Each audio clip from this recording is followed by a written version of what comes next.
Consultation nationale, le président de la République a reçu en audience ce lundi 9 novembre 2020 à Kinshasa les cardinals Fridolin Ambongo. Dans le cadre des consultations, vous suivrez l'intégralité de leurs entrevues lors de cette rencontre dans ce nouveau numéro de votre magazine Top 243 News. La lecture que je fais de la situation actuelle, c'est le souci de mon peuple. Je suis venu dans le cadre des consultations pour rapporter au président la situation, je dirais, dramatique que vit le peuple congolais actuellement et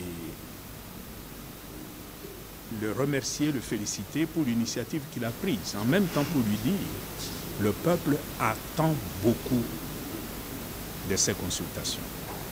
Le peuple ne veut pas que cette consultation soit une énième consultation et que sa situation à lui, comme peuple, continue à se dégrader. On attend beaucoup de ces consultations et il faudra qu'à l'issue de ces consultations, les conditions de vie du peuple changent. Il appartiendra au président de décider. C'est pour cela qu'il consulte. Nous ne pouvons pas dire aujourd'hui ce que le président va faire de tout le fruit de cette consultation, mais nous pensons qu'il faut qu'il y ait un changement. La situation actuelle a démontré ses limites. Le peuple n'est plus au cœur des soucis de ceux qui nous gouvernent. Et quand on est devant une situation pareille, il faut que quelque chose change. Et le peuple attend un changement. Quelle sera la nature de ces changements? Nous laissons ça à la discrétion du chef de l'État. Mais premièrement, l'idéal, ce serait que tout le monde apporte sa contribution à cette consultation. C'est ce que nous faisons. Mais aussi, considérons que personne n'est obligé. On ne va pas prendre quelqu'un de force à venir donner sa contribution, mais nous vivons dans une démocratie. C'est aussi une majorité. S'il y a une large majorité qui a apporté sa contribution, je crois que ça peut indiquer au président le chemin dans quelle direction aller. Juste après la rencontre avec le prélat catholique, nous vous signalons également la présence du docteur Denis Mukwege qui livre aussi son intention. Extrajudiciaire mais aussi judiciaire. Je pense spécialement à toutes les femmes qui sont aujourd'hui exclues de leur communauté puisqu'elles ont été violées. Nous savons très bien qu'en République démocratique du Congo, les femmes sont respectées et le fait de les avoir humiliées en public a entraîné tout simplement leur exclusion sociale.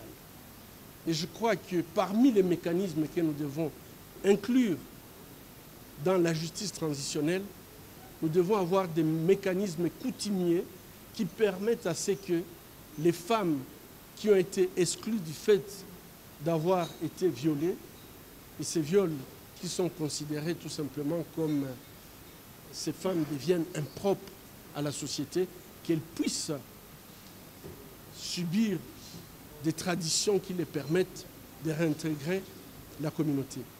La troisième chose qu'on a demandé au président de la République, c'est qu'il s'implique personnellement et que ce soit lui qui soit le porte-flambeau de cette lutte contre l'impunité, spécialement en demandant au secrétaire général des Nations Unies, M. Antonio Guterres, de s'adresser au Conseil de sécurité pour la mise en œuvre d'un tribunal pénal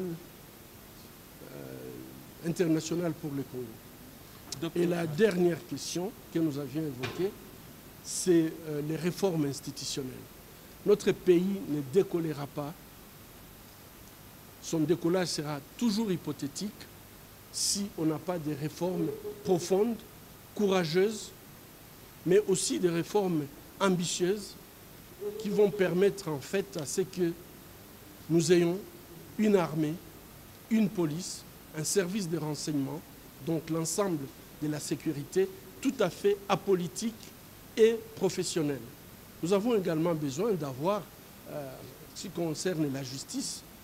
Merci pour votre fidélité. Restez connectés à Top 243 News, votre rédaction informative qui vous donne l'essentiel de l'actualité en République démocratique du Congo. D'ici là, portez-vous bien. À nous.